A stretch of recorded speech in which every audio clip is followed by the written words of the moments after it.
Welcome, my friends and colleagues,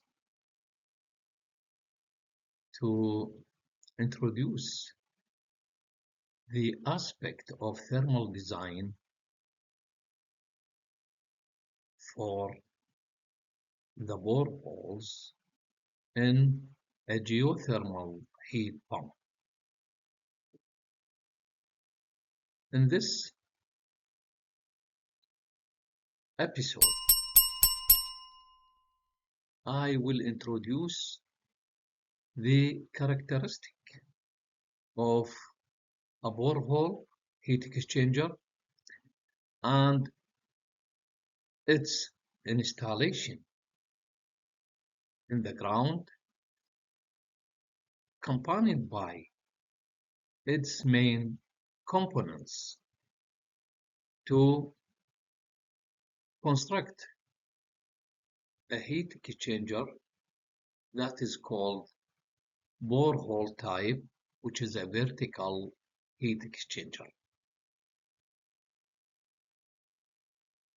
In this part, I will cover the construction of the heat pump itself and the borehole and how can we estimate the depth of the U-tube in the ground, which is related to the properties of the geological aspect for the ground and the thermal properties of the grout or filling that is surrounding the U-tube in the ground.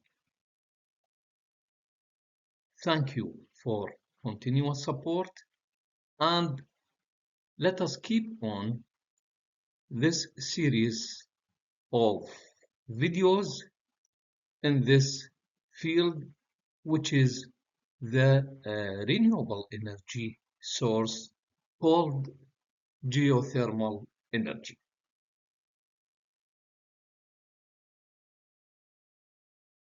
The objectives of the present episode cover the geothermal heat pump components. The main components, of course, I will pass through. And then we have the direct contact geothermal heat pump, which refers to the contact between the heat exchanger, which handles the circulated fluid in the heat pump and the ground.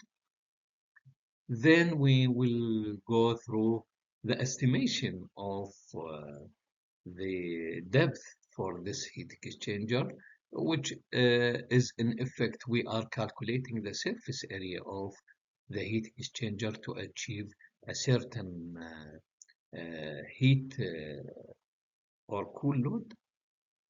And finally, we will approach, as usual, the closure for the present episode. In this system, we have the heating mode where Earth works as an energy source to the fluid which passes through the borehole in the blue direction, which extracts energy from the ground and then return back to a heat exchanger, which is a part of the heating pump.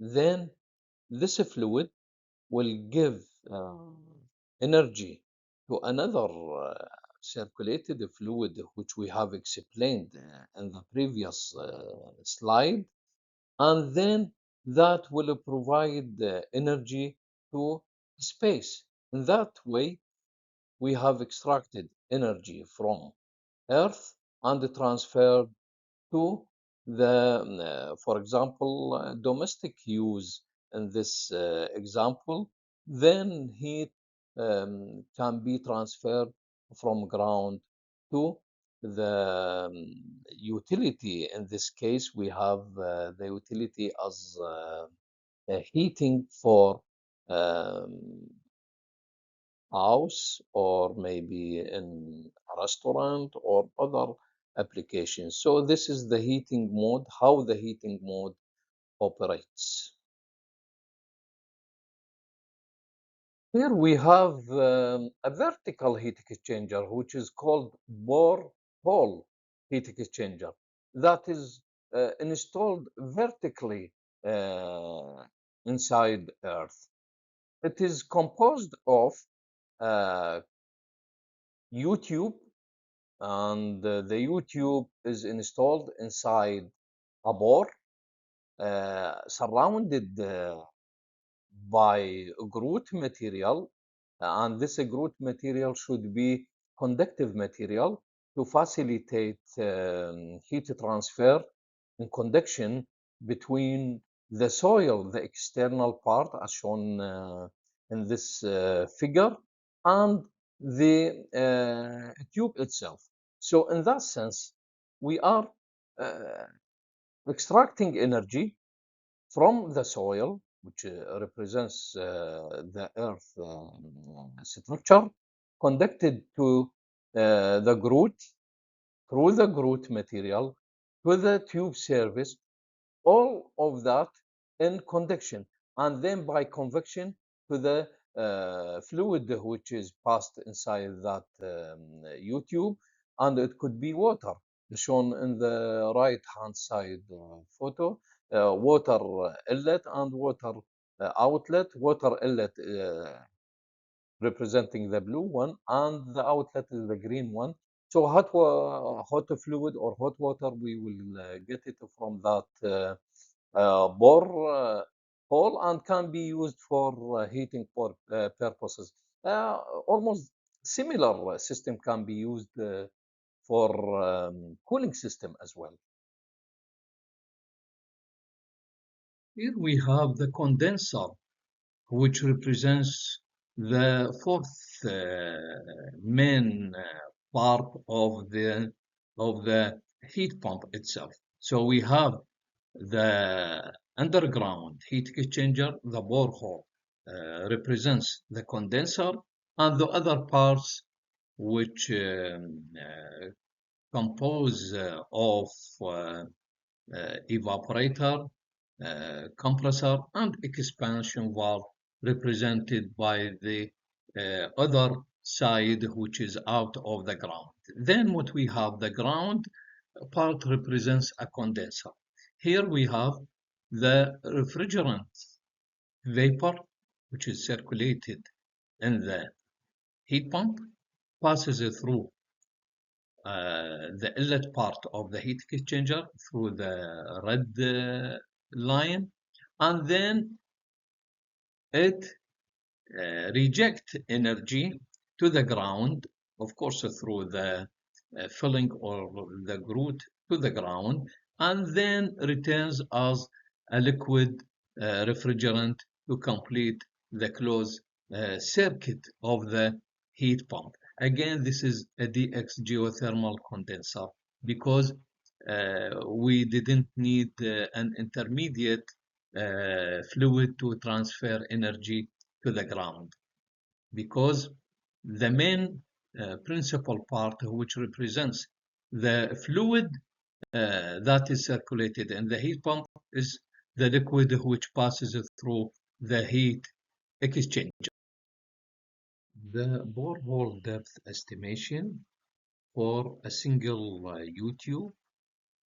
For this illustration, where we have a single YouTube with a physical dimensions, outside diameter, S sub P, which represents the distance between the two centers of the legs of the YouTube, D sub B, which represents the diameter of the borehole. This form was represented by a thermal resistant circuit in analogy to the electrical circuit. Here we have two tubes. Then we have RP, two of them. T sub A and T sub B represents the temperature of the fluid flowing in both legs, the right hand side and the left hand side of the U-tube. And then we have the resistance between the borehole surface and the tube. And these five resistances have been solved mathematically in the reference, which will be listed as the first reference in the list in the uh, description box at the end of this episode. So we have employed the shape factor of the centric tube, and this form of equation can be found in the textbooks of heat transfer, such as Holman heat transfer, and even in the reference of this analysis you may find this equation.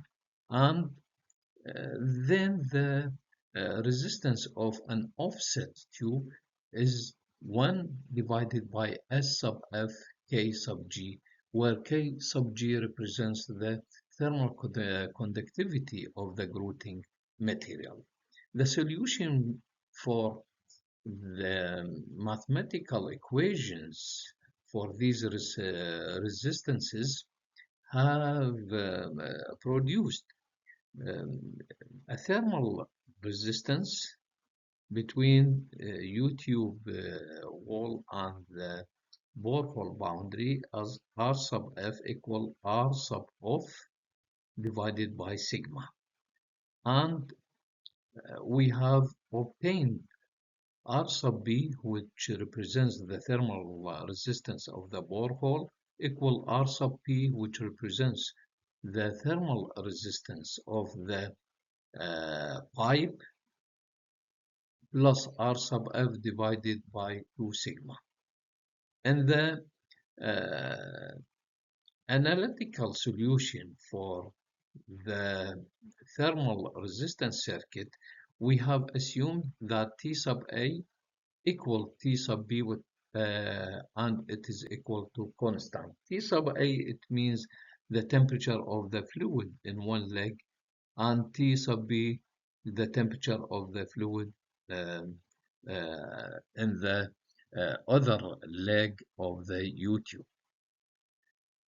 Sigma, which represents the obstruction factor, have been derived in the reference, which will be assigned as the first reference in the list, which can be found in the description box. And sigma represents the obstruction factor, and its value can be obtained from that the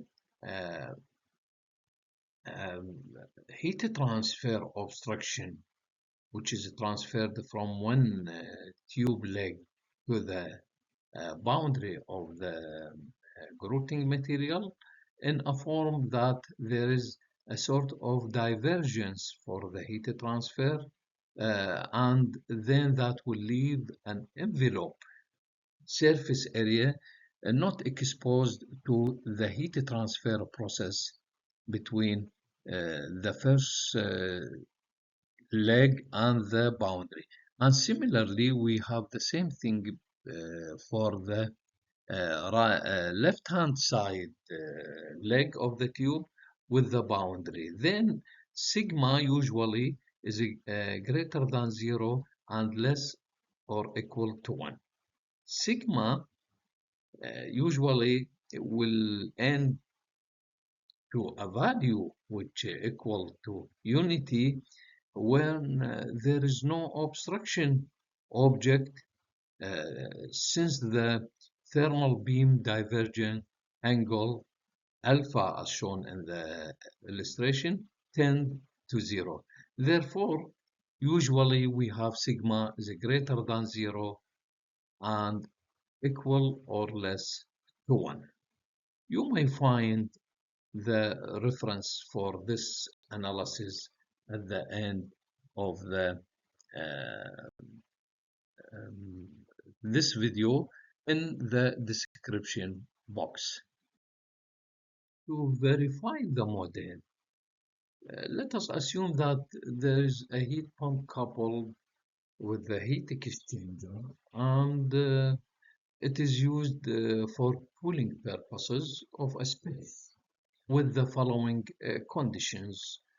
Cooling load of the space is around 3.5 kilowatt and it can be achieved through the circulation of chilled water in fan coils installed in the space or place where we need this load to be extracted, and the chilled water produced in temperature with L at 7 degrees centigrade and 12 degrees centigrade.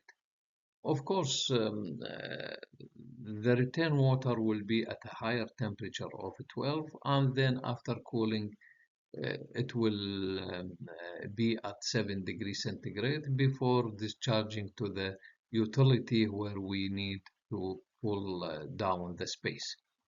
And the condensation load has been calculated to be 4.4 kilowatt when the COP of the unit of the heat pump is 3.574 cooling. Of course, we are going to use a direct condensation DX geothermal heat exchanger. Single U-tube with the geometries as shown in table 1. Two different diameters can be used for the examination of and validation of the model, 9.525 and 12.7, with the bore 65 millim for the first geometry and 75 millim for the second geometry, and the other dimensions are already specified in this table.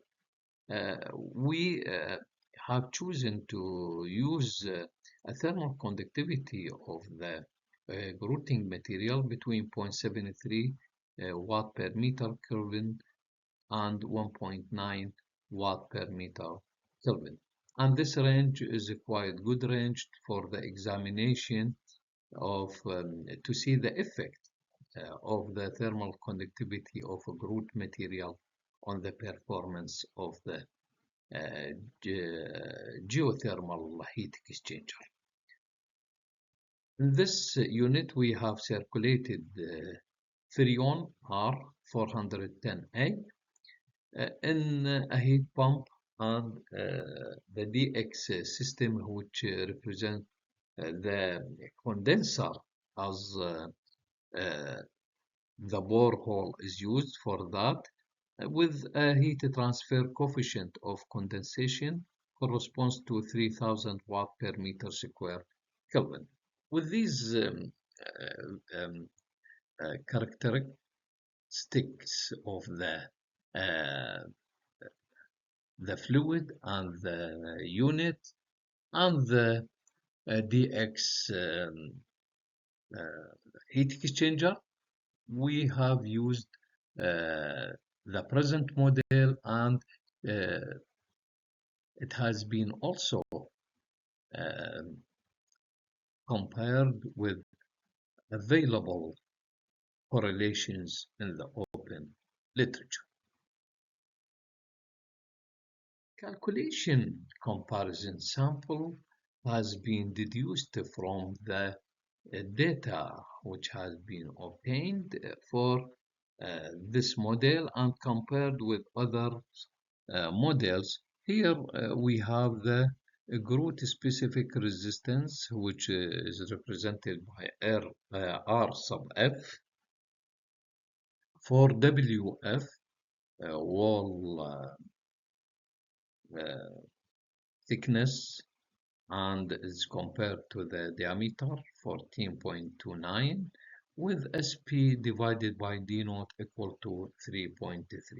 It's clear that all these correlations, whether of the present work or the others, such as Schonder, Koenig, Raymond, and Sharkawi.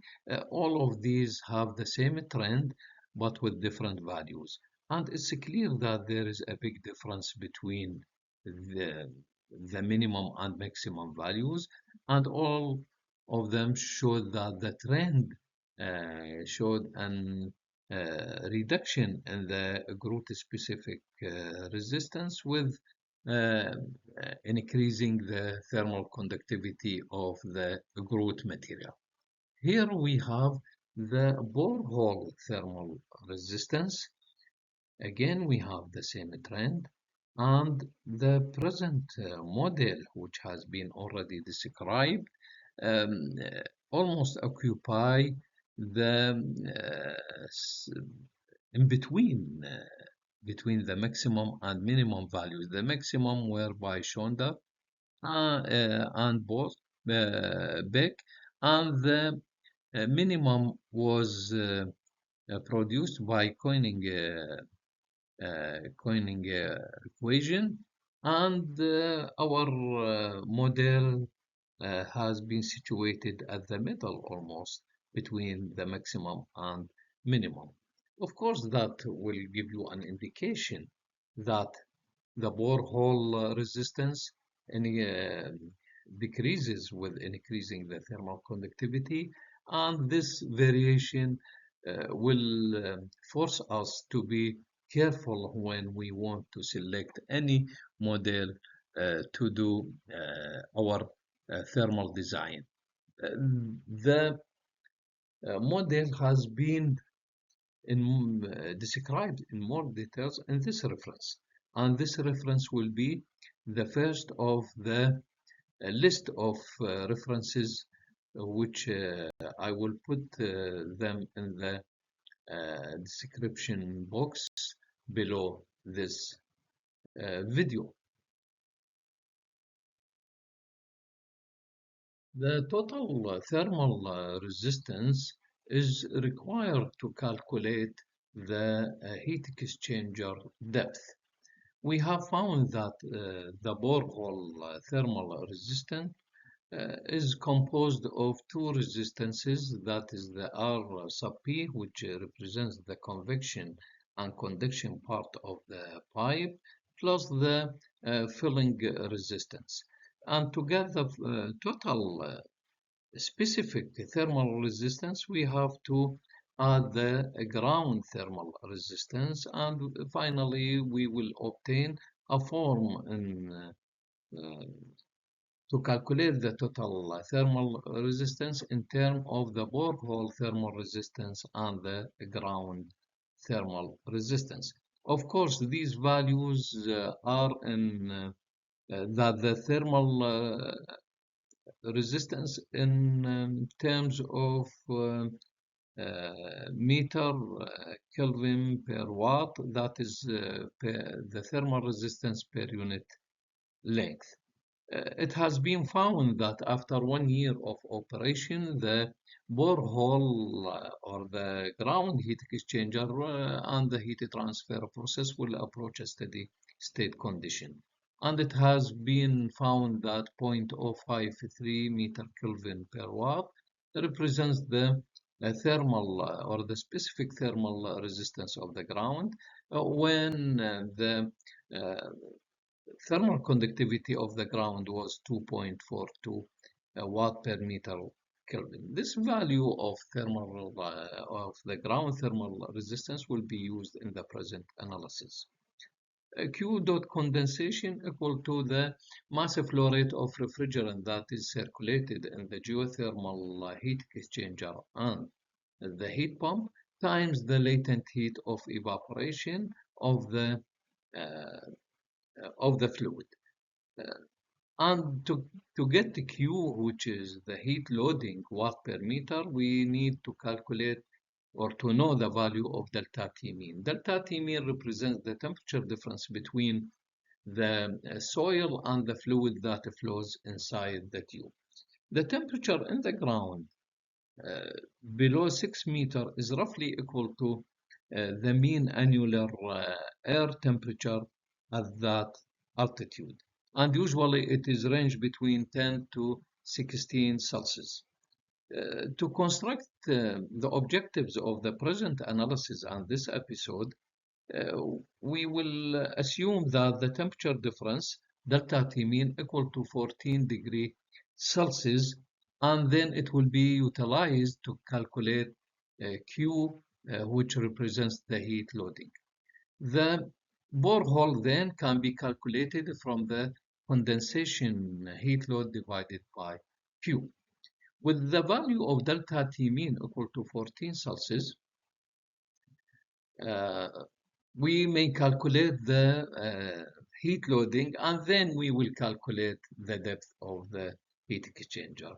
We have used the thermal resistance of ground to be 0.053 meter Kelvin per watt, and then we get this shape of thermal resistance of the total the total thermal resistance for this system, which is composed between of the fluid, tube, grouting, and then the soil. It's clear that is quite uh, high range of variation between the minimum of coining and the maximum of Schonder. And the present model almost occupies the area in between. And it's close to other investigators as well as just correspond to values of Gu and Neil, O'Neill and others. But these values are used with delta T mean equal to 14 Celsius. We have calculated the heat loading watt per meter for WF equal to 14.29, and these values are ranged between a maximum value and minimum value. The minimum value was obtained by Schonder because it's already gives higher values, and the heat loading for the uh, coining are maximum, Schonder are minimum, and then the present model and others occupy the zone in between. These values will give you an indication how the selection and choice of the thermal resistance calculation model has an effect, and then we have to be sure that we are selecting the accurate um, correlation for prediction of the thermal resistance before going to design it, and at the end it is the depth means cost, and the more depth you can pass, the more cost will be. This is a briefing for how to use the present model and other models to predict the heat exchanger depth, and you may find more about this analysis in the reference number 1 in the list at the below this video in the description box.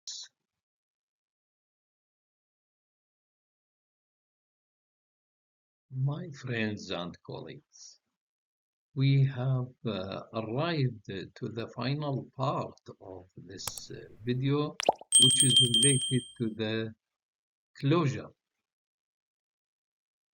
We passed through the geothermal heat pump components, the underground part, which represents the borehole, and the other parts which are on-ground parts, which includes uh, compressor, expansion valve, and either the evaporator or the condenser for the direct geothermal borehole, where we have the fluid passes through the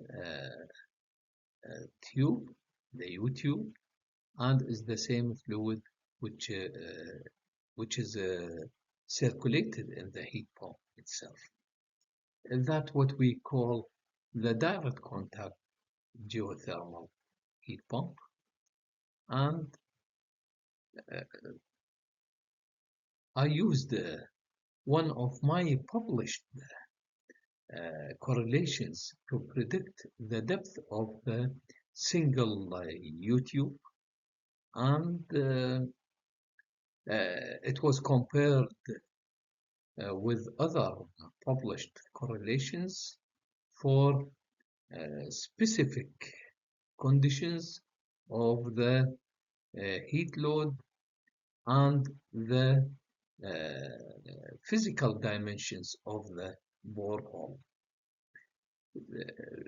There are some valuable references you may find in the link in the description box for some references which are either used in this episode or in you may increase your knowledge about geothermal energy with the others.